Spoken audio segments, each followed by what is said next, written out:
What's the story, everyone? Welcome back to GA Fan TV. It's the Championship Weekend Preview Show. We're going to be looking ahead to both provincial football finals that are taking place this weekend. We've got Dublin going up against Louth. We've got Armagh taking on Derry as well. We'll also be looking briefly at the Under-20 All-Ireland Final, as well as some Tailteann Cup action, which of course commences this weekend.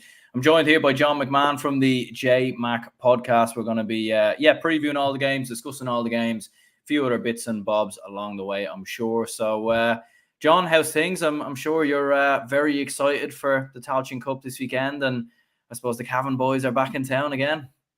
Oh, Lordy. Thanks a million for having me on the show, my man. Much appreciated. It's always a pleasure to join you again.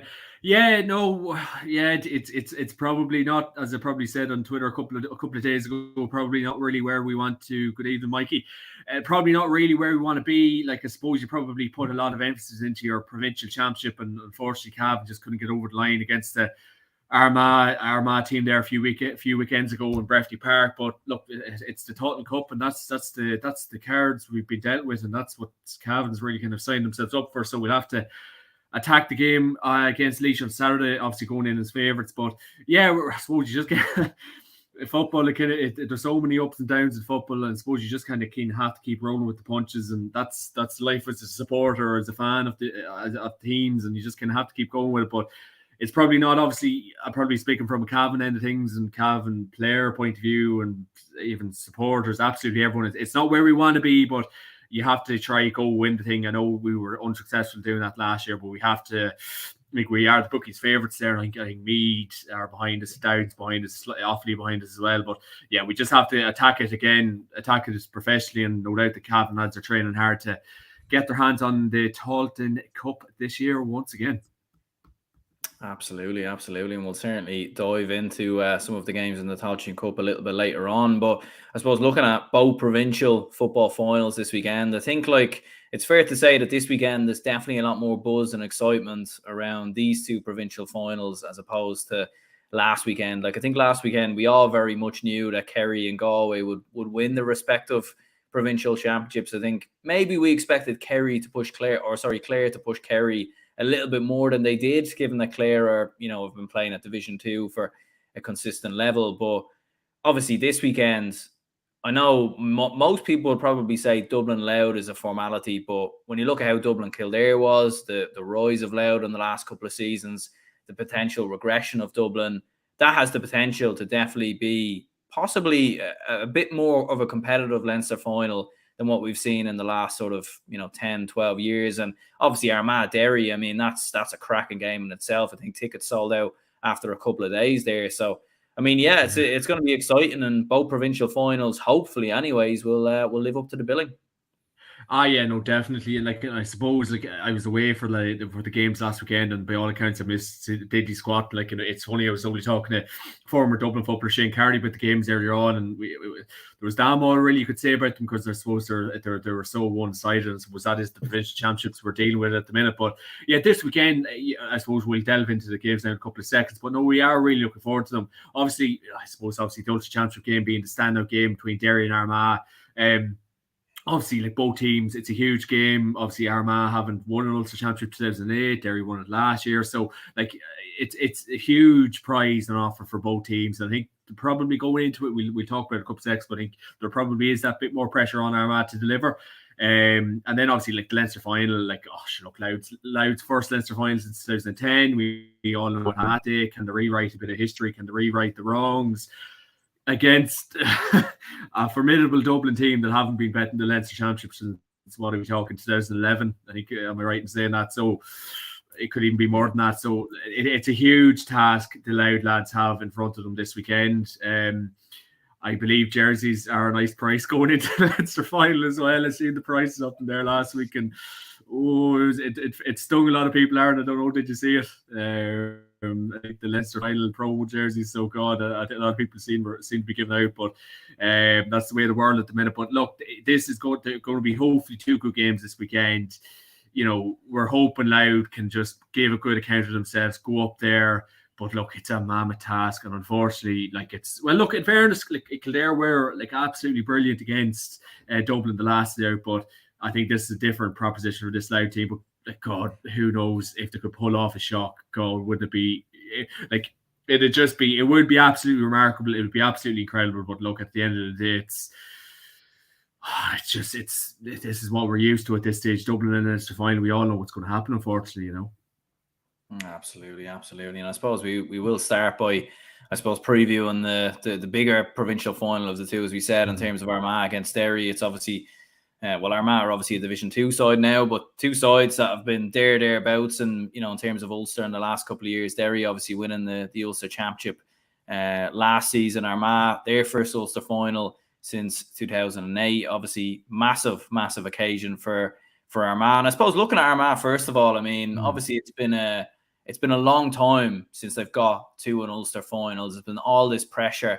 There's been all this weight in terms of even getting to a final. And even with the fact that obviously they beat yourselves, Cavan, in the quarterfinals, they comfortably got passed down in the end in the semi-finals. Like, I feel like this Armagh team, Kieran McGeeney, Rian O'Neill, Jardy O'Burns, Rory Grugan, all these players and management, people who've been part of this management panel, this is what Armagh have really been working towards for the last sort of 8-9 years. And I suppose here we go. Like, it's time to see if they can live up to the billing and go out and do the business. Like it definitely is. And I suppose this is kind of what I have basically been saying to you on this podcast. I think since we've ever started nearly doing the podcast at this stage, like, this is probably a conversation me and you've been having for probably 2 to 3 years at this stage. This is where Armagh have been absolutely craving to get to try and win, because, as I said, they haven't won an Anglo-Celt Cup since 2008. So I think from an Armagh point of view, obviously, like, the fans are so passionate about their football. Armagh have always had fine teams, fine footballers. So now is the time to stand up and deliver. Like, they got through, obviously, Antrim, they got through us, they got through Down. Probably all 3 games with their ease. Like, I know Cavan tried and huffed and puffed at fits and starts, but really didn't look like posing Armagh much of a threat that day. So 3 games. Will them 3 games stand to Armagh going into this one? I'm not overly sure. I think they probably expected a bit more of a test from Down. The last out, Down, unfortunately, aren't at that level. They're Down or far from Division 1 football at the minute, so it's just Down just didn't put it up to them. We probably weren't overly for that. So have to be tested going into it. I'm not overly sure, but it's hard to know. I think it's just the fact, I think, as you rightly said, Armagh, the fact they're in an Ulster final, they're in with it's a 2-horse race. It's a very, very impressive Derry team that they will be coming up against. But this Armagh team, it's win or die on Sunday for Kieran McGeeney. And we hear supporters kind of getting on his back, and we need to get an Ulster title. We need to get a bit of silverware. You've been there a long time, but now is the time to stand up and deliver. Sunday is a huge day for Armagh. I know obviously this Derry team going in probably will be going in as slight favourites, maybe Armagh slight underdogs, but look, we're hoping for a good game on Sunday. I hope to God. I know me and you were doing the live match show, and like, it was a funny game of football. Like, in fairness, I know a lot of people were saying it was very negative last year and probably didn't want to watch much of it, but I weirdly thought I'd far rather that sort of a game than a 20-30 point hammering in the other provincial finals that I'm seeing. So I actually enjoyed last year, and a lot of people were probably thinking, God, you're mad, but I enjoyed it because it was such a nail-biting game. And then a lot of people thought it was bad. But hopefully this weekend it's open. We see Shane McGuigan, Rian O'Neill getting all these beautiful scores and just a proper game of football, because out of the 4 provincial finals, this is the one game we really probably don't know who's going to win. Like, I know Derry's going in as favourites, but you have to give Armagh a huge chance as well, because there's a lot of pressure on them and they know they need to deliver. Yeah, like, I agree. Like, I think you do have to give Armagh a great chance, because I know, like, in the league, fair enough, like, they obviously got relegated, and I don't think many people would have expected that at the start of the year. I think more people were looking at them more so to possibly go and maybe reach a league final. But, like, obviously with the talent and players that they have, in terms of Rian O'Neill on his day, I think is one of the best footballers in the country. Like, they've added, I think, is a Shane McPartland in midfield as well. It looks like a very good addition. Ethan Rafferty, I think, maybe can, I suppose, have Armagh fans on the edge of their seat at the best of times. But even his ability at times is fantastic. And like, Jardy O'Burns at wing back, Rory Grug and Stephen Campbell, like, they have a lot of very, very good players. And I think they definitely will, in my opinion, cause more problems to Derry than I think Monaghan did. I think Monaghan were quite flat in that semi-final. I think they couldn't really get their big players in the game, like Conor McManus or Jack McCarron or any of these lads. Whereas Armagh, like if they bring it, which we know that's possible that they can do it. Like if we see the Armagh version of what we've seen sort of around this time last year, I think it's more than capable for them to cause Derry, more than one problem in this game.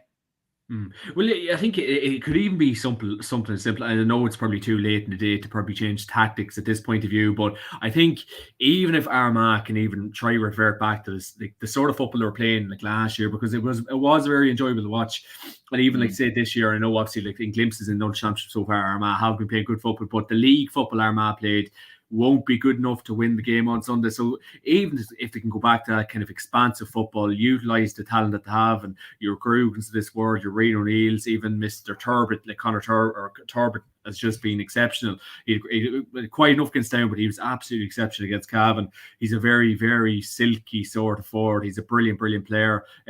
So he'll be looked upon on Sunday as well. So like even like utilise the players that you have, and I think you're hoping definitely from an Armagh point of view that they don't, that the players don't get kind of bit overawed by the occasion, because in fairness, Clonus, when we seen last year when it was absolutely full to the brim, it has to be an intimidating place to play when it's a full house. So you're hoping the players don't get too overawed by the occasion. They're not like, oh my God, like what's happening here? We haven't experienced this in a number of years, which Armagh just simply haven't had as a kind. I know maybe the Galway game last year in Croke Park, but bar that, there hasn't been a huge, like a massive occasion like this, no Ulster finals since 08. So from an Armagh point of view, you're hoping the players don't get too, oh my God, what's kind of going on here? So obviously Kieran McGeeney, for the coach / manager that he is, he'll be keeping the players' feet very firmly on the ground. He'll be telling them the ins and outs, how to go about their business on Sunday. So McGeeney will be huge help to the Armagh lads. Obviously Kieran Donaghy there too, and Kieran McKeever. All three men know what it takes to win. So from an Armagh point of view, yeah, like it really, I think it is a real 50-50 game. And I think, is it Armagh's time to shine now? Is it time to get their hand on the first Ulster title since 2008? Is Sunday the chance? And I know we probably don't want to maybe touch on what's going on with Derry during the week. Like is there a bit of a maybe siege mentality coming from the Armagh point of view on account of maybe the bits and bobs that's going on at the minute? Are they even reading the stuff that's going on online? So look, Armagh, I think I wouldn't say read into a lot of that stuff, but surely it's worth a point or two to kind of lift the players, and their time could well be on Sunday. And Johnny Murder will love to hear that.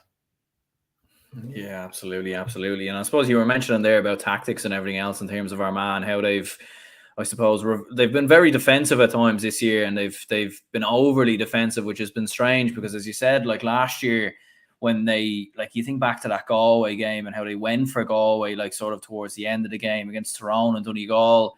Like I remember straight from the throw-in against, I think it was against Tyrone, it might have been, where the ball's kicked in straight from the throw-in and ends up in the back of the net. I think it might have been the Donegal game.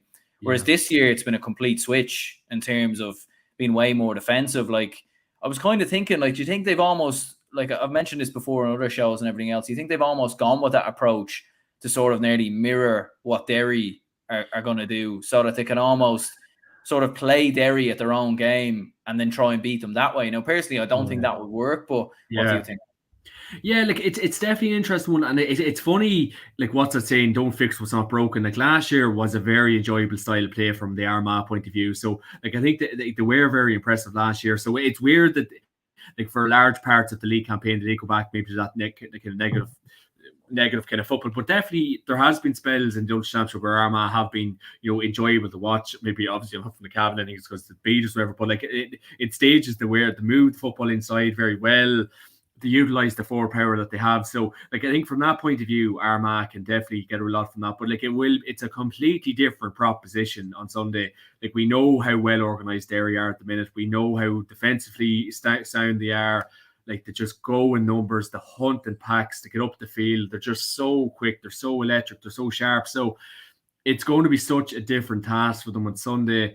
And obviously that's probably why you might just obviously have Derry as favourites going into it. But I just don't.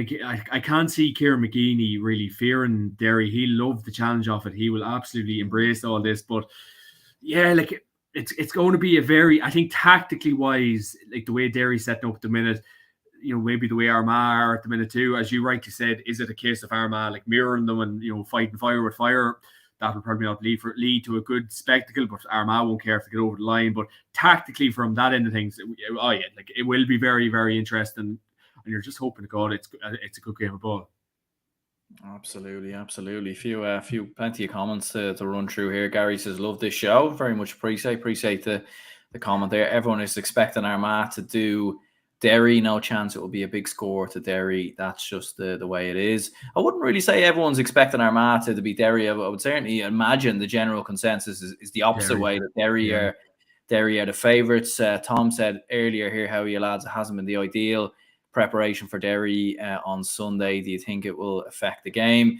Yeah, look, I mean, it's obviously a very tricky subject to talk about, and obviously we're saying to John off air, like we obviously won't discuss it we can't really discuss it because of legal reasons and everything else. And look, I'm sure if people search Rory Gallagher on Google or Twitter or anything of that nature, they'll probably know what we're talking about. But yeah, like obviously for Derry, I mean, in terms of an Ulster final and in terms of some of that stuff that broke, like, yeah, it's not preparation, but obviously, you know, there's more important things than that, in fairness, and you hope that whatever's going on there, you know, it gets resolved. They look into it and everything else, but yeah, like at the same time, it's not great preparation for Derry, obviously.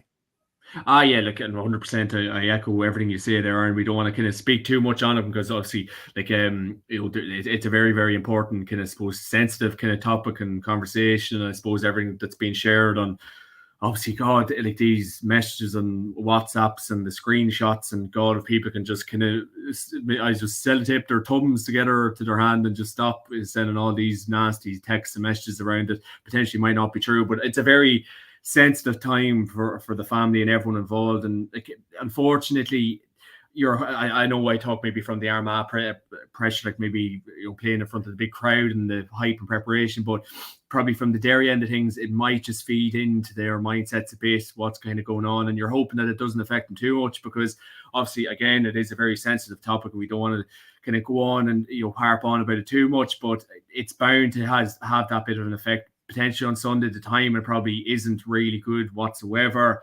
And just from a preparation point of view, it's probably, like, let's not beat around the bush here, it probably is horrendous timing, but again, it's a very personal, sensitive subject, and yeah, you're just hoping there's a bit of clarity around it in the next couple of days and weeks, because obviously there's probably enough kind of going on, I suppose, without that particular case happening in front of our eyes. Yeah, and I suppose in terms of Derry themselves, and obviously the players and the action on the pitch, like you were mentioning there, in terms of Derry hunting in packs and like the energy that they bring, and obviously Rory Gallagher on the sidelines, the energy that he brings as well. Like, I mean, when you look at this Derry side, like, especially in Ulster and even in the All-Ireland, like, I've never really seen them, like one thing you could probably say about Armagh is that at times you don't know what Armagh is going to show up, and I think that's been the same for the last, you know, 2-3 years. Whereas with Derry, you know for certain what type of Derry is going to turn up. You know how they're going to play. You know how they're going to set up. They're going to get a lot of men behind the ball. They're going to try and invite Armagh onto them, and then obviously hit them on the break. Brendan Rodgers is probably going to pick up Rian O'Neill, because that tends to be what he does. He tends to pick up, obviously, the best forward on the other team. And Rian O'Neill's almost going to be marking him, a bit like what we've seen with Conor McManus, who was nearly more so marking Brendan Rodgers than the opposite way around. So, like, you're looking at it from a Derry perspective, like when they have that amount of energy that they bring to a game, it's just very, very hard to stop. And especially in these, like, tight-knit provincial grounds, obviously in Clonus, as you said, like, they're very, very hard to stop. And, you know, obviously Donegal nearly did last year, but, you know, because they look like they've even gotten better since last year as well.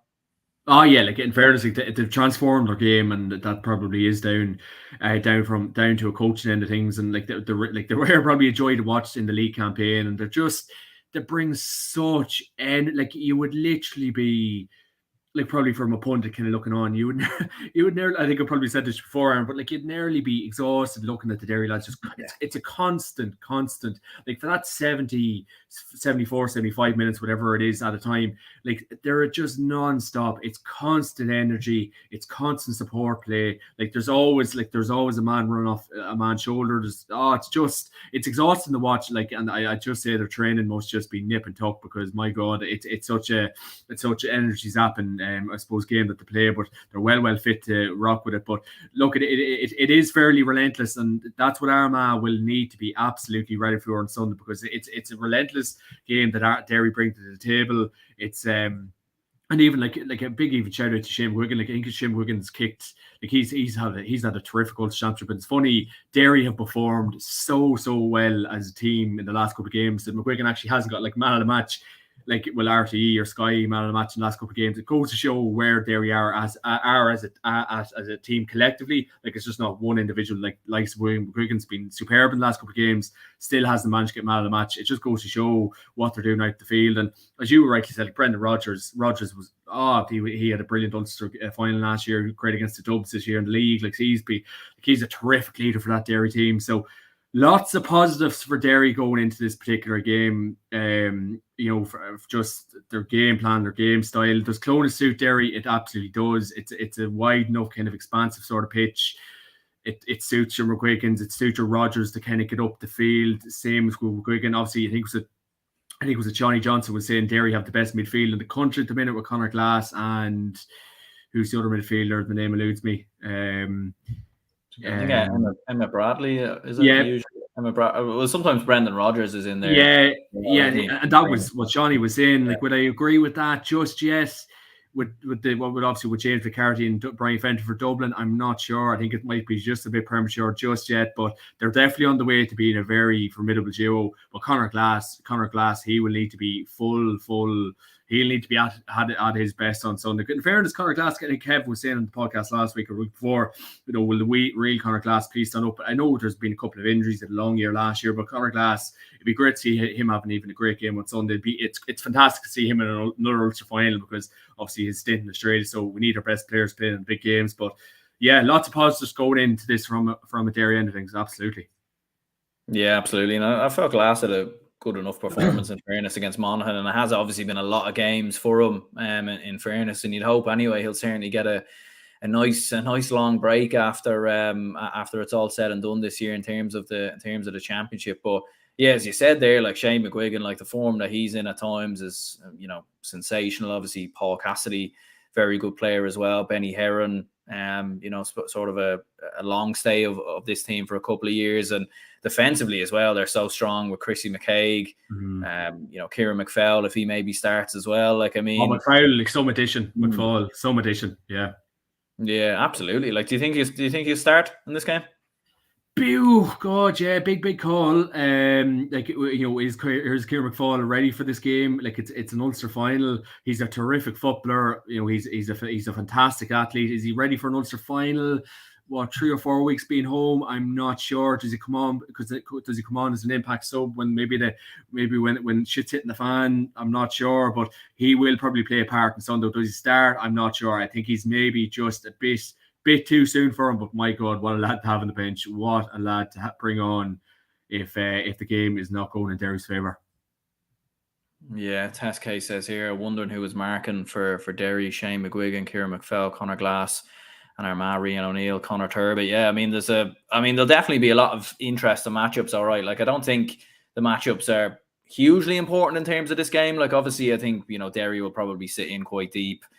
It'll probably be more zonal marking, you'd sort of imagine. But yeah, like in terms of like who stops like Shane McGuigan, like I was nearly thinking that there. Could you throw an Aidan Forker on him or someone of that nature? I mean, the matchups up and across the pitch, I mean, it's going to be so fascinating. And thankfully enough, neither one of me or you need to worry about that on Sunday. Thank God, we've enough to be worried without that. Oh no, absolutely. Like, and I like as you were saying, like, is it a leader for Aidan Forker that goes on Shane McGuigan? And fairness, I was only saying to Johnny Murphy there a few weeks ago, our fellow pundit on the podcast. Like, I was just saying to Johnny, it's great that Aidan, has really, I suppose, focused on his football, because I know Aidan, he probably said this himself, that he kind of maybe likes getting involved, maybe stuff off the ball, or like maybe the so-called dark art. So it's great to see Aidan getting his head down, playing football, and showing the ability that he has and can. And it's great to see him playing good football. But matchups are going to be unreal in this. It'll be so interesting to see who picks up who. That's the first thing we always look out for when that ball is just about to be thrown in.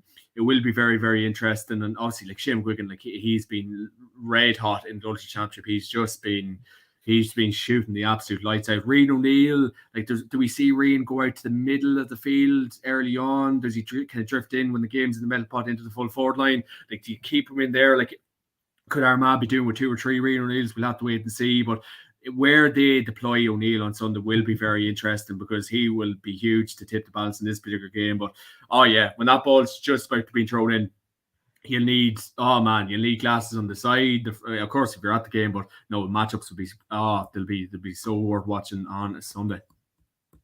Yeah, like you'd imagine there'd be some amount of fights on the pitch as well, and there'll definitely be no love lost between both of these two teams. TJ says here, atmosphere on Sunday will mean you can never get rid of the Ulster Championship, two of the best set of fans in the country easily, and that is a very, very strong point. And there was actually another comment here from Gavin: should Armagh Derry be in Croker, considering the demand for tickets? Like, it is an interesting point, and obviously, as we see with Armagh fans, like, they're probably one of the most supported, passionate counties in terms of the amount of numbers that they bring. Like, we obviously seen against Galway last year, the amount of orange that was in Croke Park. And Derry, in fairness, are a very similar county as well. Like, they bring huge amounts of numbers. And I remember even being at the Derry Clare game last year, and I would say the majority of Croke Park that day was all Derry fans.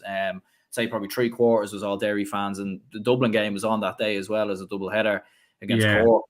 Yeah, what do you think? Like, should this have been in Croke Park? Like, I mean, it's an interesting question.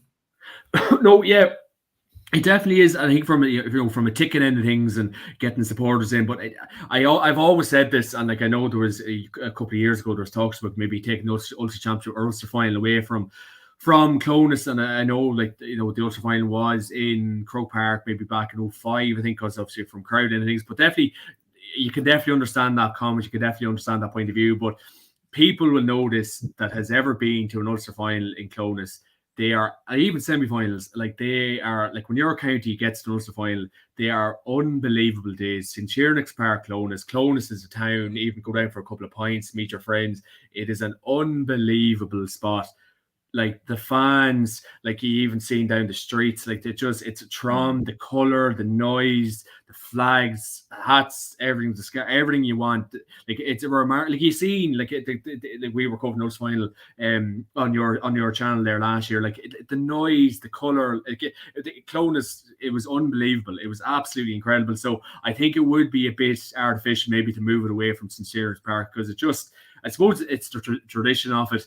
I suppose a lot of people are like, people are a lot of traditions, really, from that point of view. You can understand the Croke Park argument, but I think to move the Ulster final away, I know if you didn't get your ticket, fair enough, watching the TV, go down to Clonus, watching the pub, or I know if you get a ticket last minute, but I think to move it away from Clonus, it would be the biggest crying shame, because Aaron, you have to go to it to experience. It's a remarkable day. Clonus is a great town. The people are so friendly. It's a great spot, and I think keep it in Clonus for the foreseeable. If you didn't get a ticket, unfortunately, suck it up.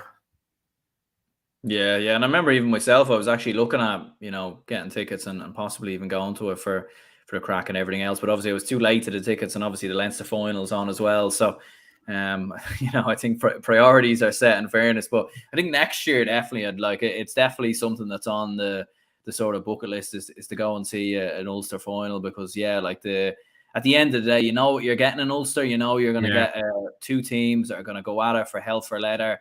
Like, rarely ever are they hugely one-sided, like a lot of the other provincial finals. And like with the Ulster final in general, like, I think there is an argument to have it in Croke Park, but I think at the same time the tradition is important, and having it in Ulster, as we've seen. I think, like, someone else commented there as well, in terms of maybe getting Casement Park built. Like, once that's built, that would probably be the ideal venue, because hopefully then that will be able to, I suppose, have the demand for the tickets, but at the same time keep the final in the province. Definitely. Like, in fairness, like, I'd be all for changing the GA. I'm all like, me, or like, I always love fresh ideas. I always love new thinking and transforming the game as much as possible. But that's one thing I'd love to just see. Like, look, that is a fantastic point about Casement Park, maybe moving the Ulster final and trial and error and all that kind of crack. And I know there was, I think it was maybe 2010 or 11, when there was real talks to get Casement Park, and oh God, is this the last we'll see if St. Sheernix Park and Clonus? But no, it hasn't. But it's just, as I said, Aaron, not to sound like a broken record, but it's something you definitely would need to experience. It's a fantastic day, even if you're not from either county. It's just something, even if you don't have a ticket, sometimes the pubs are that good a crack. They're full, people's in great spirits. People could be drinking from 10 or 11 o'clock that day. They're probably footless going to the game at that stage. So, look, they're great days out. So that's probably one thing. Jesus, like I know we like giving out about the GA a lot, but that's one thing. Just keep the bloody Ulster finals in Clonus, because they're serious days. They're great crack. We seen last year, Aaron. My God, the flares, the red, the green, the yellow. Remarkable days, especially when the weather's good.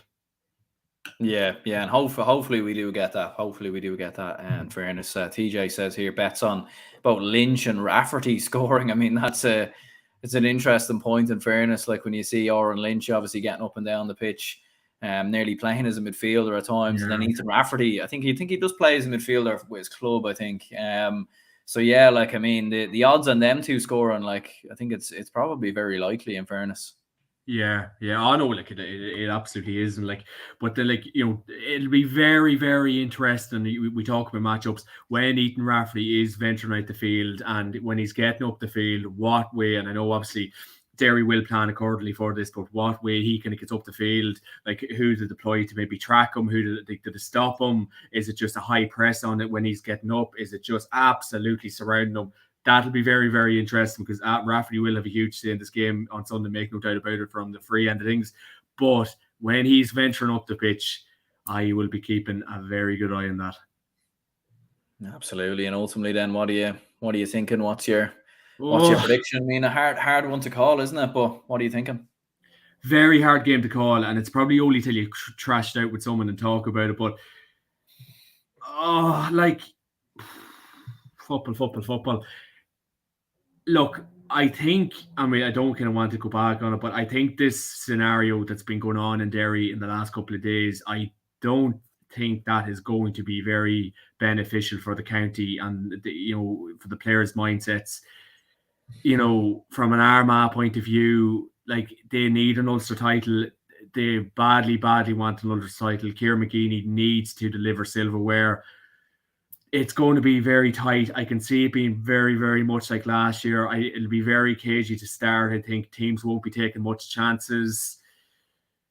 Oh, man, it's a very hard game to call. Like, Armagh definitely need and wanted more. Like, do Derry keep pushing on, go back to back? Oh, man, yeah. I'll go with Derry by maybe 2 or 3 points. Yeah, no, I think so. I think so as well. It's a very hard. I think one thing that's important is that Armagh need to start fast. Like they need to start fast. Rapid. Yeah. We've seen how many times in Ulster in the last year since we kind of seen this rise of Derry, have they got an early goal, got a couple of points on the board, and it just sucks the life out of the opposition, because when Derry have something to defend, that's when they're at their most dangerous, because they invite the opposite team onto them, and then they get more space on the counter attack. Whereas you see something like when Galway played them last year, when Galway went in front against them, Derry didn't really know what to do. They were sort of caught in two minds in some ways. So I think that's very important for Armagh to start fast. And the very last thing on it as well, I think Derry will, and we said it a couple of seconds ago, as well with Ethan Rafferty. I think any attack and prowess or any little things Armagh have, I think Derry will have their homework done as well. So I think your Turbets, your Ryan O'Neills, your Rory Grugans, your Soupy Campbells, I know that's a lot of names, and your Mr. Rafferty coming from the goals, I think Derry will plan accordingly for all them men, and that's probably why. And I know this crack that's going on at the minute, there might be a bit, what's kind of going on here, but I think they will have enough homework done in time for the game on Sunday. And I think Derry will just have their homework done on Armagh that bit more. And unfortunately, it probably will be Derry leaving with the Anglo-Celt Cup, but probably by a small margin. Yeah, no, I do agree. In fairness, I think it will be a very close game, very edgy game, edge of the seat stuff. But I just fancy Derry by the smallest of margins. Workmail says here Dublin by 7 to 9 points and Derry by 2 to 4 points in the two finals this weekend, in my opinion. And Dublin is great, says Armagh by 1. So there we go. That's Dublin following.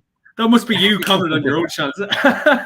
That's it. About time we got more Dublin fans watching, in fairness. But I suppose, almighty. speaking of the mighty Dubs, they are in Oh, action, obviously, against Louth in I suppose maybe another provincial final that doesn't have a huge amount of hype around it. But here we go then. Obviously, Louth, as we know, as we were saying before, first Leinster final for them since 2010.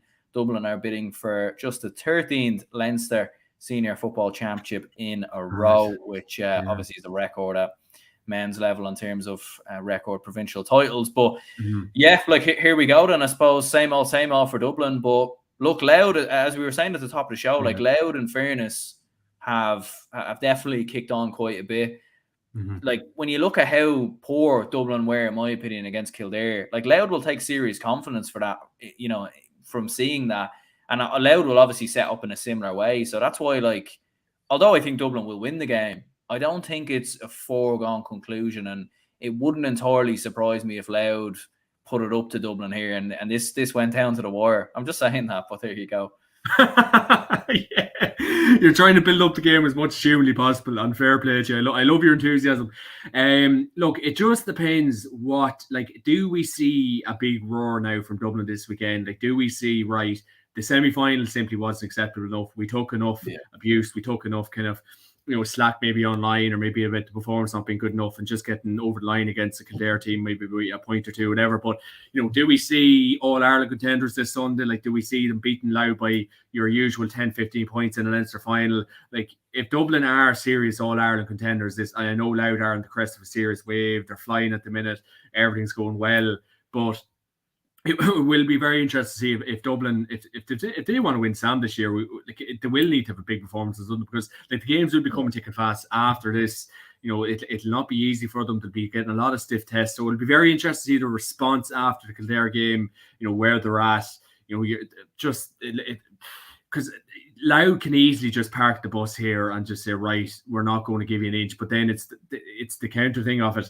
If Louth park the bus, you know, with the likes of Mulroy and number 14 the last day, got man of the match. The name eludes me. Who was my Louth's man of the match? Can't think of his name. Might have been McKeown, I think, was it? Kieran Lennon. I'll have a look at that quickly to make yeah, sure. no problem. Yeah, so that's what I mean. Like, if Louth are to set up very defensively against Dublin, will that suit them? Will they have enough bodies to get up the field? You know, do you just leave Mr. Mulroy up front? And from that end, things will be very interesting. But look, it's going to be huge. It's fantastic to see Louth back in an Leinster final. I suppose let's look at probably the romantic end of things. Like it's the first Leinster final since 2010. You know, obviously we know what happened that day. Big Joe going for the try, getting over. But unfortunately, heartbreak that day. Yeah, I know. God, yeah, you're cringing at the thought of it, no doubt. But look, it's fantastic for them. Like, Louth as a county, it is really good. It's fantastic. Obviously, Mickey Hart, he's done tremendous work since he came in there. Like, it raised a lot of eyebrows when Mickey Hart got that job in the first place. He has really set a belief in them Louth lads, and it's great to see such a response. There looks like there's a proper organisation within the county. It looks like they're on really going places. Like, we can talk all day about this. Like, Dublin probably will win the game. Like, there's no point beating around the bush. How long do Louth stay with them? Is it your usual 50, 60 minutes? Dublin get a goal or two to win it at the end. But I think if Dublin and Aaron, like, you're probably the best. I probably should be asking you nearly about this game, but you're best placed to probably know about this. If Dublin want to set their stalls out to win the Sam Maguire, Sunday needs to be a big performance. Oh, absolutely. And I think the player you were referring to there was Kieran Downey. I think he scored. There we go.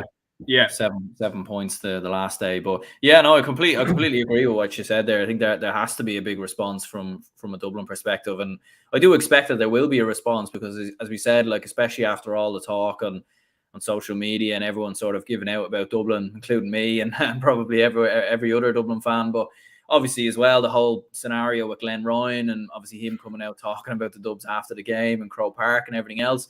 Like, I think Dublin should try and build a bit of a siege mentality and sort of go out there and prove, look, we're, you know, I know the game is in Croke Park, but prove that, you know, they are the best team in the province by some distance, and go out and prove what we're capable of. And look, we have all the, you know, we have the old band back together. Obviously, Cluxton was playing the last day.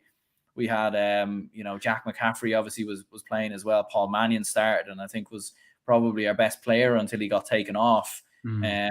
So like there really isn't an excuse for Dublin. Like last year, I think you could say, well, Con O'Callaghan wasn't entirely fit. We were missing players, maybe a couple of injuries. Whereas this year, I don't think that we can't have that same excuse, because we know this Dublin team is capable of challenging for an All-Ireland. Like if Dublin turned it on and started playing the football that we know that they can play, you wouldn't be at all surprised if they did go on and do an All-Ireland run or come close or maybe get to a final or something of that nature. But it's just been the past year, and even at times last year, there's not been an element of consistency in the performances, and it's hard to watch Dublin at times because we always get into great positions and we seem reluctant to shoot, and that seemed to be the way against Kildare. And it was strange to see that, because I don't understand why we'd be short on confidence, or is that something that is being coached, and are Dublin over coached? I've seen that word used a few times about us. Like it's hard to know at the best of times.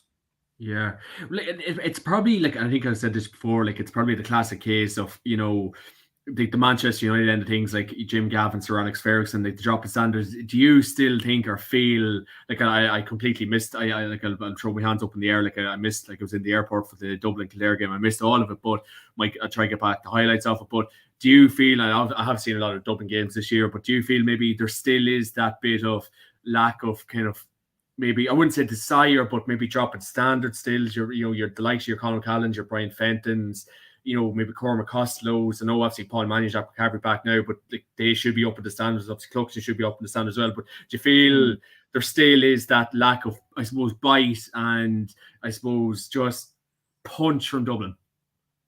Yeah, like it's hard to know. Like, because even from watching it, like I was at the game obviously against Kildare, and it wasn't like Dublin weren't trying. I didn't really see a lack of effort or a lack of desire. I just seen was not making the right decisions. Like it was almost like Dublin were trying to create the perfect score, like all the beautiful passes, and create the perfect goal opportunity. And then in the second half, it was like we switched, and then we did start taking chances, but our composure was just way off. In some ways, Dublin actually looked almost tired or leggy, or just maybe like they had their eyes on further down the line, maybe in terms of the All Ireland series. And sometimes you see this with teams down the years. Like I remember Kerry in the 2000s were famous for this. Like they would look poor in their provincial championships in the back door and everything else, and then as soon as they got to the latter stages of the All Ireland series, they'd suddenly turn it on and look like everything that we all expected that they are. Tyrone used to do something similar, I thought, as well throughout the 2000s, and maybe because the Dublin team has gotten on a little bit in terms of age. I know the age profile is still fairly decent for the likes of Fenton, Kilkenny, Paul Mannion, these kind of players, but maybe that's what it is, like trying to just save Dublin so that they peak at the exact right time. But I don't know, like I haven't always believed in that personally, just because when Dublin have been at their best, they've been consistent throughout the entirety of the year, like especially during that 6 in a row spell. But yeah, like it's hard to know. I don't think there's a lack of desire, but whether there's something off with the coaching or something of that nature, like there definitely does seem like there's something not quite right, is what I would say. Yeah. I suppose, like obviously the Kildare game, or the lack of that I did see, but it's more just obviously like, God, when you bring in the likes of Jack McCaffrey, Paul Mannion, and Steve Cluxton, like you can't just, I know they're top class players, probably some of the best players we've seen play the game in the last couple of years, but I don't think it'll be a quick fix, because me and you were kind of saying it even during the league. We didn't really see any of Paul Mannion or Jack McCaffrey, and like I thought that maybe was quite a bit weird. Maybe I'd reserve them for the big games, or your All Ireland semis, so on and so forth. But I think Sunday is a chance to just, like, let's see what Mannion, like obviously we know how good he is, how top class footballer. Like, let's see what he's going to bring to the fold this year, because we didn't see him throughout the league. I know he has Kim Croke's commitments, back in January, February, but now, let's see what you're made of, Paul, for this year. Even the likes of Jack McCaffrey, obviously Steve Cluxton started the last day out. So, them men should 110% be up in the standards. Anything that should be or might be going wrong, definitely on the field of play on match day, shouldn't really be happening, because God almighty, like watching Dublin back in the day, every score was so well worked, and maybe, I wouldn't say maybe robotic to a degree, the way they were playing it, but it was, as you were maybe saying a couple of minutes ago, like every score needed to be worked so well. So I don't know, is it maybe more off the cuff football is maybe what Dublin should be looking at, like your Jeremy Connolly, your Paul Flynn sort of football? Is that maybe what you're, I wouldn't say craving, but looking for? Yeah, I think so. Like, and to be fair, when we played Laois, we did play like that. Now, in fairness, we Yeah. were playing Laois. You were obviously a Division 4 side. Like, I think if we were doing that crack against Laois, I think there would have been obviously a lot more uproar. In fairness, but yeah, like I don't know what it is. Like there have been moments where we've played like when we played Meath, we looked confident. We played on the front foot in the league. Like we really went for them. We were shooting from all angles. It was some of the best football we've seen from Dublin all year. The first half against Derry, I thought was really, really good. And that was a game where we did play sort of off the cuff football. But I don't know what it is. Like obviously we have had a lot of defensive issues at times this year. Like we conceded a goal in every game, barring the 2 games against Kildare and the game obviously against I think the game against Derry in the league final. So like we have, and to be fair, we're probably lucky enough not to concede a goal against Kildare on a couple of occasions in both games. So I don't know whether we're trying to be more cautious, like we try and limit sort of what the opposition are trying to do, but it just looks like we're overthinking it, overthinking it completely. And I don't know if the players are being told like to, all this shooting, scoring zones, crack, and all this, high percentage shots and all these statistics that come into it. Like I don't know if Dublin are just being a bit too overly analytical in their approach. Like if we go gung ho and toe to toe, like we could get blown away against one of the top teams. But at the same time, I don't think this approach is going to work either. Yeah, like, and I suppose that's probably from every point of view, really. Like the way football's gone, it's just very all reading into stats and going backwards and sidewards and being so cautious. And I think it was that Tyrone Monaghan game was probably a great example of the football we want to see. And that's probably the way the game's gone. Like a lot of lads are just playing to be, maybe afraid to take that risk, afraid to take that chance. And oh my God, I might be whipped off. And Dublin probably is a prime example. And Jim Gavin was the absolute king of all this. Like, if you put a foot wrong, you're going to get subbed off. You might be dropped, anything at all. So just like, is that enjoyable to be part of that? Does a lot of pressure come with that? Absolutely, because you're watching your back the whole time. I've always said it to you. You see Paddy Andrews talking on the football pod about just being 1 or 2 mistakes, gone, good luck, see you later. So is that enjoyable to be playing in that sort of system? I'm not sure. Does that make you win games comfortably and the way you want to play football? We've seen against Kildare, as you've seen it probably didn't. So more expansive football is probably what you want to be seeing from Dublin and things. And like, it will be very, like, as I said at the start of this, your Jack McCaffreys, your Paul Mannion's, your Cluxtons, like Dean Rocks and Conor Callaghan's, like, these are all Ireland winners. So I think if Dublin, as I said at the start, if Dublin have any intentions of winning the Sam this year, it's time for some of these men to step up. And I wouldn't say, blow poor Louth out of the water, but a big performance will be needed, and then we probably can put Dublin in as the category to win Sam this year. Yeah, I think so. Like, and maybe just to finish up on Louth before obviously we get some predictions. Although I think we probably don't know what we're maybe going for. Like, we obviously seen Kildare like set up defensively, like a lot of men behind the ball. They frustrated Dublin at times. They were good on the counter attack, but like, I do think Louth would be better, playing that sort of system, because obviously they've played that way throughout the entirety of Mickey Hart's time, when he's been in charge of Louth. Like, is that the only hope, do you think, for Louth, that Dublin just aren't at it again? They aren't at the races, and maybe Louth will like have a bit more composure. I know they haven't really played in a big, a Leinster final as such, and maybe they lack the experience of these kind of big games. But is that the only kind of hope, do you think, for Louth? Yeah, well, you're definitely hoping it's not a hammering, because I think if it's a hammering and like Dublin come out all guns blazing and like the goals within the first 10 minutes and it just come out of the trap straight away, I think that will do Louth no favours. Like, if it's a 10-15 plus hammering, like, that'll probably put, like, I know Louth are, as I said at the start, are on the crest of a bit of a wave, but it will knock them back a bit if it's a bit of a slaughter. And so we really are hoping that Louth can go up, give a good account of themselves. Like, Mickey Hart football, it's in your face, it's defensive, it has to be very tactical. You have to be so astute. It's like so much energy is involved in the Mickey Hart game plan. So do Louth have, I suppose, the capabilities, the strengths to maybe play the way Mickey wants against a very strong Dublin team?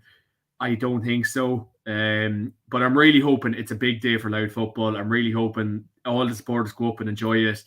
Croker won't be far away from them. Tickets are selling very well. I hope they've obviously a great day. But as you said, Dublin should be winning it. But I think we need to see a big Dublin performance if we can get them into the All-Ireland category. But I really hope that it's not a trashing, that it's a good spectacle as well, because obviously it's good two very good football teams. We see the unbelievable game between Louth and Offaly last day. It was a fantastic game of all. But from a Louth supporter point of view, I hope they don't completely leave with the tail between their legs and leave with a bit of confidence, and it's not a hammer. Yeah, so how many points are you thinking then, or what's the margin of victory, do you think? Yeah, I think the commenter there a couple of minutes ago was probably right. You're probably talking Dublin by, like it's just such a foregone conclusion in these Leinster finals, isn't it? Like Dublin by 7-8 points. Yeah, Dublin is great. Also said here, Dublin 114, Louth 11 points. A few emojis there. I think that we can't unfortunately see for some reason, but yeah, I think 6 points, 6, 7 points, 8 points maybe is a good one. I do hope Dublin put up a good score though at the same time, like rack up a good tally in terms of points and goals, because I think it's definitely needed in terms of confidence going into the group stages. Maybe just looking at the under-20 All-Ireland final briefly, which is obviously scheduled. Is this game in Breffni Park, I think, is it? It's in Breffni, big man, the home of gods. There you go. I think it's a double header with Cavan Leash. Is it? Yeah. It's the doubleheader with the Tailteann windscreen wiper. Oh Christ, don't get me started. Yes, this game this weekend. I was watching the games last weekend, the under-20 games. And yeah, there weren't great games of football, but my God, that Kildare, was it Jack McKevitt got the score at the end of Kildare? It was absolutely incredible. Didn't look on, down, absolutely swarmed that defence, and Mr. McKevitt just took off. What a score. But Sligo beating Kerry, big shout out to Sligo, unbelievable win. This game this weekend, like a week preparation. They definitely don't get much of a chance, bit of downtime, bit of a break. So it's roll on, roll off. It'll be a great game this weekend. Novel pairing, didn't expect this. We obviously thought it was going to be potentially Kildare and Kerry. Didn't turn out that way. Sligo, look, it's great for Sligo football. Sligo football is seriously on the move. Connacht senior final last weekend. All Ireland under-20 final this weekend. So it will be a great game. Obviously, the semi-finals weren't great games. I know a lot of people maybe said spectacle point of view and defensive, and it's not maybe great to have defensive game in underage football, because Christ, underage football should be maybe more enjoying than all these defenses and stats. But this is probably where the game is at, unfortunately, Aaron, at the minute. This game this weekend, I think, it'll be very, very tight. I think Kildare might just sneak it. Obviously, Kildare, they'll be mad to get their hands on another All-Ireland title. But I think from the Sligo end of things, obviously, nearly all I could think about after that Kerry game was poor Red Oak. He would have been loved to be in the middle of all that, and he'll be looking down on the lads this weekend. Make no doubt about it. But look, very tight game, obviously in the home of football. But yeah, we'll wait to see. But I think Kildare might just sneak it. Yeah, I think so. And I suppose when you look at Sligo, in terms of the story that they've been on over the last couple of years, in terms of obviously winning the under-20 Connacht title last year, again this year, now in their first ever under-20 Connacht final or under-20 All-Ireland final. And you look at the teams that they've beaten as well, like Mayo, Roscommon, Galway, Kerry. I mean, that is that's some hit list in terms of one season, regardless of what code it is. So Sligo, the momentum is building in that county, and I think in a good couple of years you could see them. I don't know I think it's probably too early to say if they could reach a level of a Galway, Mayo, Roscommon or anything like that, but they're definitely a side that has the potential to sort of get up into Division 2, possibly Division 1 at some point, when you look at the amount of players that they are producing at the moment. Oh yeah, definitely. And obviously, I seen was Tony McIntyre speaking very well and off the ball, and he has very high hopes for Sligo football. It's great to see them on the move. Obviously, narrowly getting bet in the Division 4 final, but Sligo will be back again. I know obviously Galway got over the line well against them last weekend, but it is great to see new counties coming up. Galway badly needed. We badly desired it in the last few years. It's great to see them on the move. An All-Ireland final, that's invaluable to a county like Sligo on the weekend, albeit at underage. But as I say, kind of reverting back to the point, like I know there was maybe a lot of slack, and it's still underage lads, and like I know they all are trying their best, but I just think like I was watching, I didn't only got to see bits and pieces of the Kerry game, but I was watching the Down and Kildare game, and it just was. You're hoping this weekend is more free flow and attacking football, but God, I don't know. Did you see much of the Down Kildare game? It was very, very defensive. Maybe teams weren't willing to take that chance. Like it was very, very tentative. I know obviously McKevitt came up at the end and got a great score, but you're hoping it's a free flow game this again. But I just wouldn't like to see this negative go backwards, go sidewards, go anywhere with the ball creeping into underage football. Like that game last weekend was not great viewing. Like even I think the Kerry game wasn't great. And Kerry football, like Kerry are so used to this nice direct football. So underage football, please, coaches and all, let it be expansive football. Let it be football we want to pay in and watch and see. Yeah, I suppose Mikey made the point that you made there as well. The overcoaching of underage teams is sad to see, and I suppose like it is. It kind of just is the way football is now, like especially when you look at most senior teams as well, like the way Kildare obviously setting up against Dublin. I think it's because there is quite a big gap between sort of the counties that are competing for an All-Ireland. You'd say that the level sort of beneath, which is maybe like your Kildare is the winner of the Tailteann Cup, maybe some other provincial sides as well. Like the gap is quite big, so it's you can understand why counties are setting up that way, because they're trying to give themselves the best chance possible to win. But I do agree with that point. In fairness, Workmail says if Clare can spend 7 years in a row in Division 2, then Sligo's aim should be Division 2 football in the next 2 or 3 years. Yeah, I think it's definitely achievable. In fairness, Dublin is great. Also said under 20 final should be in Croker. I do agree with that. I think I don't know. Like it's a difficult one. I mean, would it completely sell out this weekend? I don't think it would. But No. I think if you were to push it later in the year, maybe it would be a case. But yeah, what do you think about that? Yeah, no, I'm not sure. I think I'm not going to say because it's Breffni Park, but I think Breffni Park will suit both teams. Not too far away from both teams. It's a nice expansive pitch. Like Breffni Park's a fantastic pitch to play on for county, so I think it is in the correct position or a correct venue for the game. Like I think we played Cavan played Galway in the 2011 under-21 final, and you could hear the bloody birds tipping about the place and the sparrows and everything. Like the atmosphere was just poor. So I think a provincial venue is right. Crow Park maybe down the line, but I think the provincial grounds are right.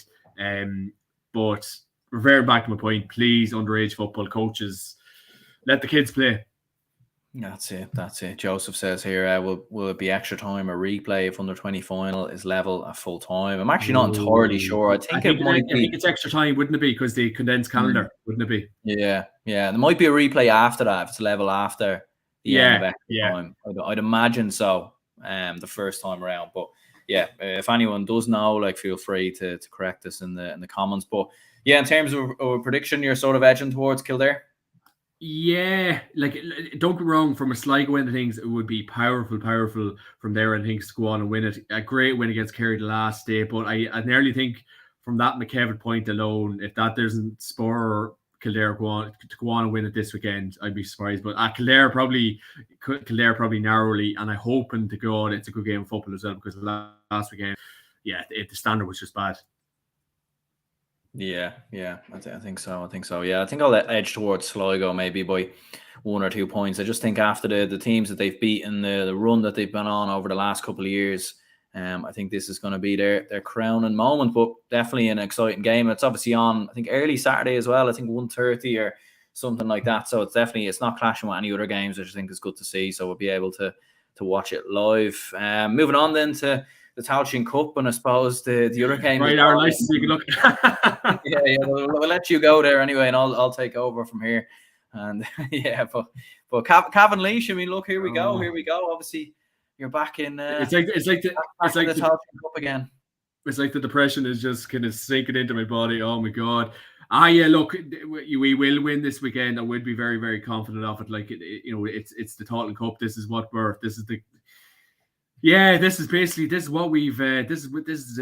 we've probably signed up for. This is what the standard of football we've maybe kind of been playing the last couple of years, and maybe it's kind of coming back to bite us a bit. But Laois, like it will definitely be. It will be comfortable victory for Cavan. Like Laois, unfortunately, Laois are in a very sorry state of affairs up there at the minute. They can't get themselves out of Division 4. Cavan, Division 2, the standard will probably be prove a point in the end. I think Cavan should really be targeting a big performance, especially after that Ulster defeat against Armagh, which was very poor. Haven't heard of any Cavan lads heading off to America, any lads leaving the panel, so I think we're good in that regard, thank God. But yeah, look, you're looking at a comfortable home victory this weekend. Good one to start with. Double header with the under-20 final, and hopefully there's no hiccups, but I can't see it. I think Laois, good football county. It's a sorry state of affairs there. Cavan hopefully just coast home and just dust the cobwebs off after that poor Ulster championship game against Armagh.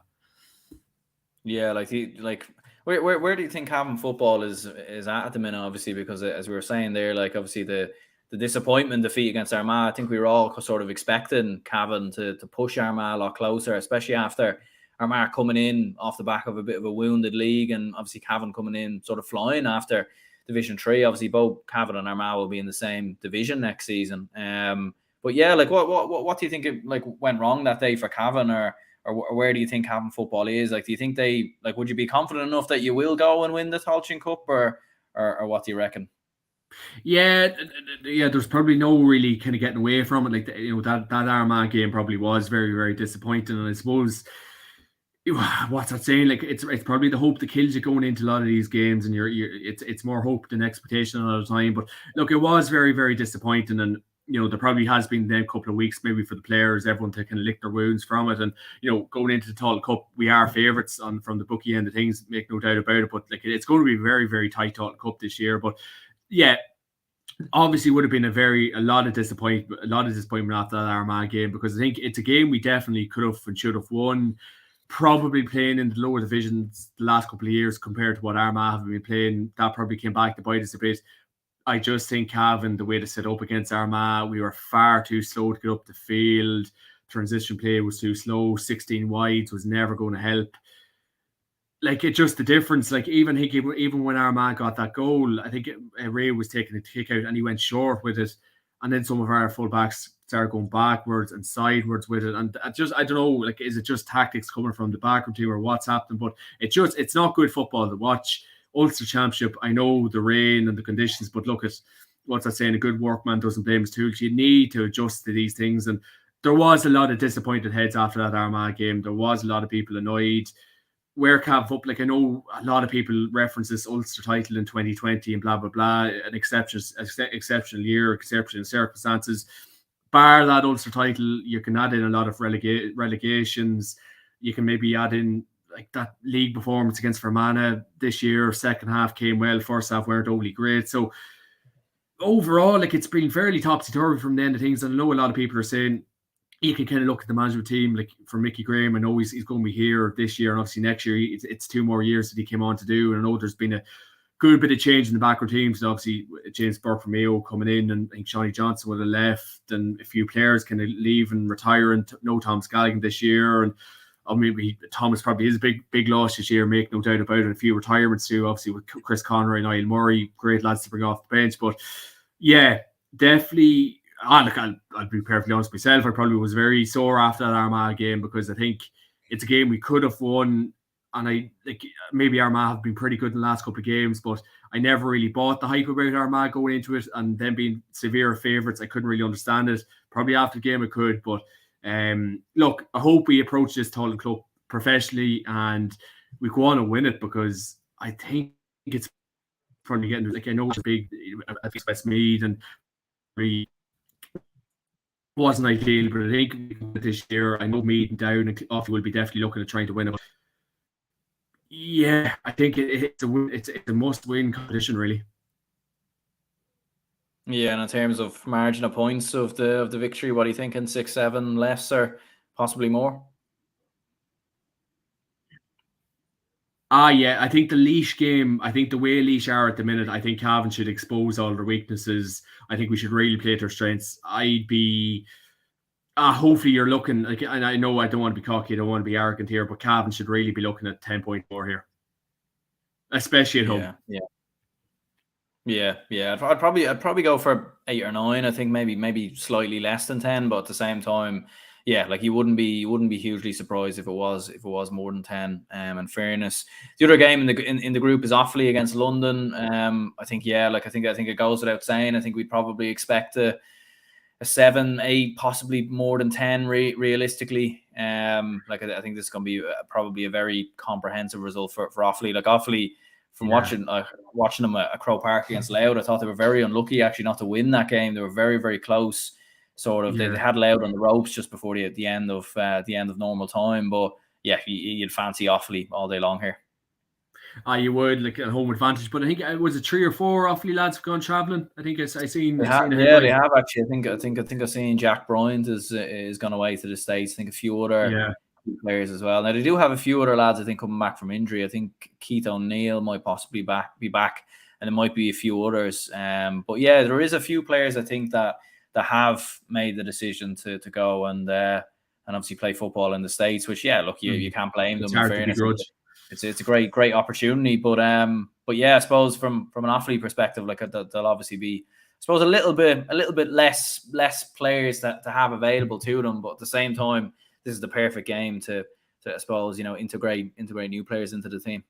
It definitely is, yeah. Like in fairness, like I must actually look and get the down low and who has really headed away from the Offaly point of view, and I'm quite surprised by that because I probably actually would have given Offaly a chance of winning the Tailteann Cup. So I'm surprised there is lads heading away, but obviously if America comes knocking, it's a very hard phone call to turn down. And obviously Offaly a great game against Louth the last day, like played such good football, the likes of Anton Sullivan and the boys, the great games. But yeah, this game this weekend, I think Offaly will be professional about it. I think they probably will beat London by 7 or 8 points. London, you thought they would have built on last year, pretty good league campaign. It just seems the wheels have fell off a bit. I think Michael Meyer, I'm presuming, I think this probably will be his last year in the job, but London, unfortunately, just haven't really got the ball rolling. I think Offaly will be professional about that this weekend. And yeah, Offaly home victory. I'd be very surprised. Look, it could be one of them weekends or one of them games. London might be running Offaly close, but yeah, I think if Offaly are professional enough, even with the boys have lost, I think they will get over the line. But from losing 3 players to potentially might go on and win the Tailteann Cup, I think the Offaly manager will be quite disappointed. Yeah, Mikey says here, Cavan by 7, Offaly by 12. Yeah, I think fair assumption there. And Dublin is great, says Cavan to beat Laois by 12 points. I'm saying Dublin is great a lot now, and I'm all for it. You're starting to believe your own hype. yeah, that would be me now walking around the house. Dublin is great. Dublin, yeah. There we go. I'll probably get kicked out. But anyway, I suppose moving on to Group 2, actually looking at some of the games in the Tailteann Cup this weekend, they actually have the potential to actually be very lopsided, possibly, because you've got Down against Waterford and Meath against Tipperary. There's no point covering both of these two games individually. We can put them into the same bracket because, surely Down are gonna absolutely coast it against Waterford. Let's be perfectly honest. And for Meath, I mean, look, if Meath can't get over the line against Tipperary, I mean, Jesus, what Colm O'Rourke might as well just pack it in there, surely. Yeah, definitely. I think Meath, my God, it's crazy. Very much like Cavan, and I've always said this, a very, very, very proud footballing county. I know Colm O'Rourke has been very vocal in his post-match interview, saying where the county is and people need to be realistic, and it's not a couple of months project, it's a few years project. And I suppose from the player end of things, what are you thinking? And I even see Jordan Morris. He's literally, I think he stepped away from the Meath panel and he's actually playing for a club called Kingscourt in Cavan here, and he's just playing his league games at the minute, and he's completely adrift from the Meath panel. So if that probably doesn't speak volumes about where Meath football is at the minute, I'm not sure, because Jordan, he just doesn't look like he's interested in Meath football at the minute.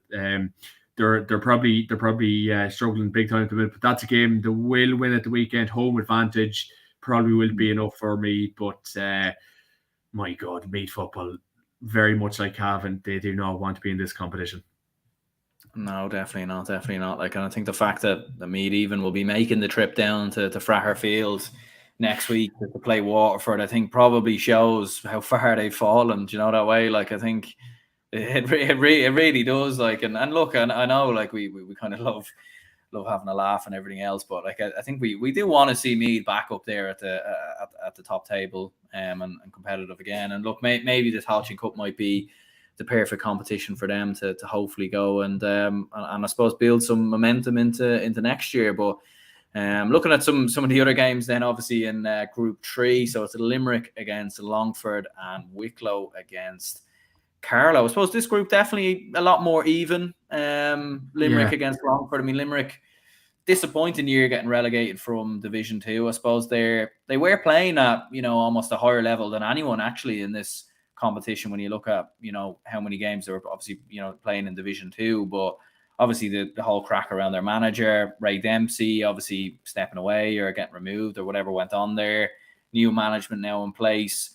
Longford at the same time hasn't really clicked so far for Paddy Christie. So look, it's a big opportunity for either one of these two to get a win on the board and I suppose, make a stab at getting out of the group.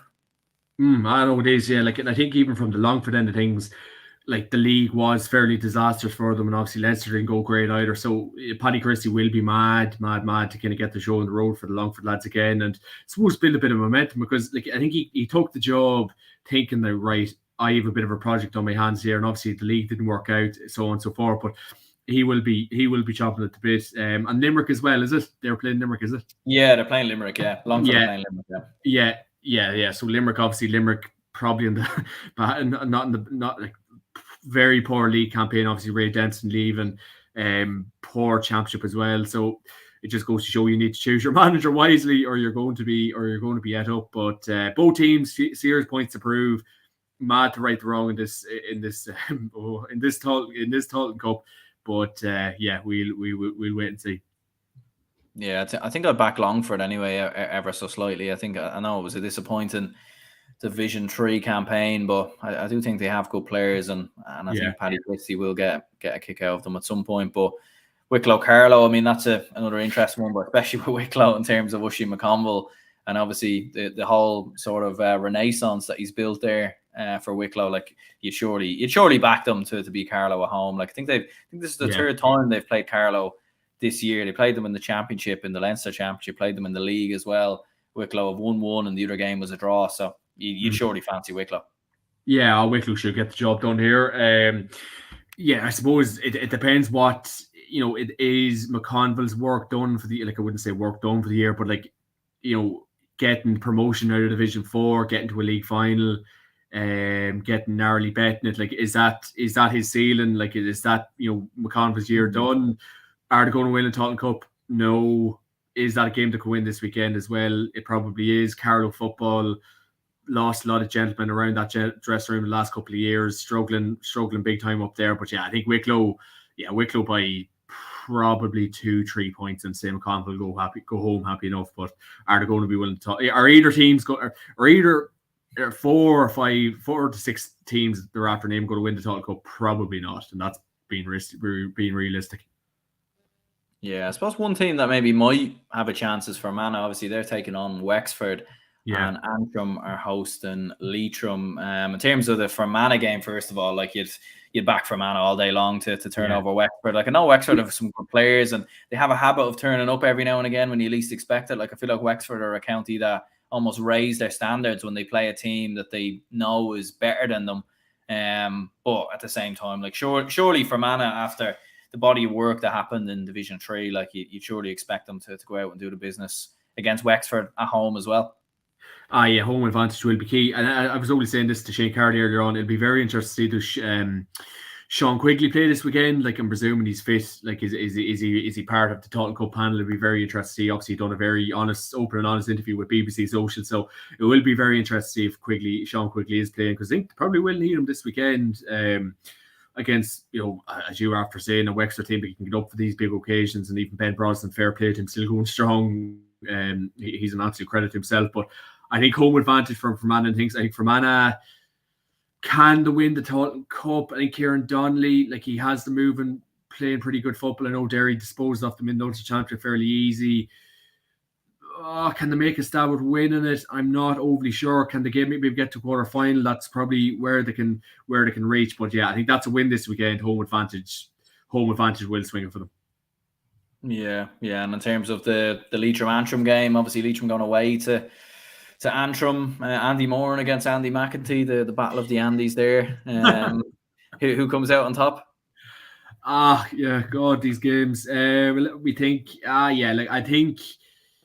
Oh God, Andy Moore disappointed after the last day. Andy McEntee, bit of a siege mentality coming from the Antrim into things.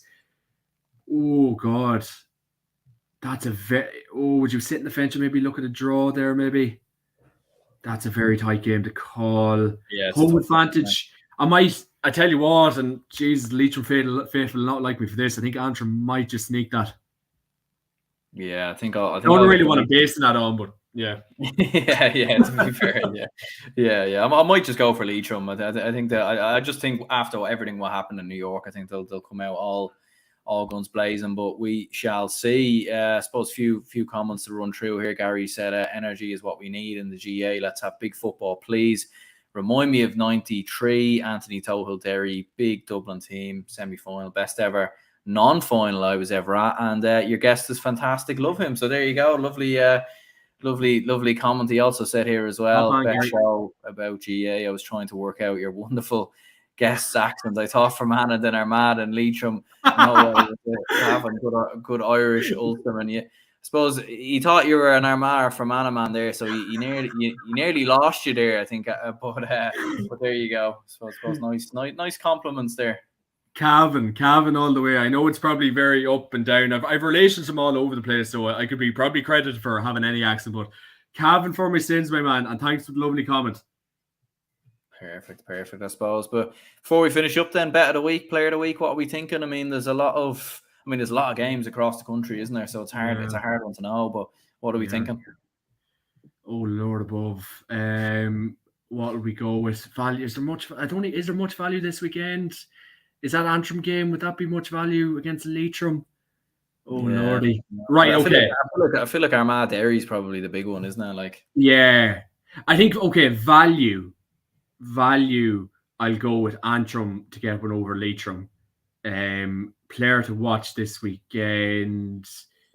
Let's go with maybe Rian O'Neill, because the fact he was injured, bit of a siege mentality from him. If Armagh have a big day this weekend, they will need Mr. O'Neill. So yeah, keep eyes on him. But so many players, yeah, Mr. Rian O'Neill. Yeah, I think so. Yeah, and in terms of bet of the week, yeah, it's a very tough one. Like as we were saying there, a lot of the Tailteann Cup games are probably going to be maybe a little bit one-sided this week, just by the way I suppose the draw is gone. But yeah, like in terms of bet of the week, like if we're going to do Ant, maybe you'd say Armagh would beat Derry. Like there might be the potential for it to happen there. What about value? See, I'm not much of a betting man, really. So would I be the most knowledgeable person to answer that? I don't know. I'm sure there's always plenty of commenters who come with some great suggestions and everything else. But before we jump, what's people's bets? Any bets in the weekend? Yeah, bet responsibly now, and by bet responsibly, I mean don't listen to us, because we certainly aren't the experts. But yeah, in terms of player of the week, though, I'd probably go, or player to watch, I'd probably go Brendan Rodgers. I think it's be very interesting to see what type of game he has, who he picks up as well, because we seen last year he picked up Michael Murphy. He was on Conor McManus during the Monaghan game, so I'd be very curious to see what type of role he plays. And obviously he was man of the match in last year's final as well. So I think that would be very, very interesting. I suppose this is an interesting one. Mead Man says if we've got money maybe on Sligo winning against Kildare, yeah, I suppose that could be a fair one, in fairness.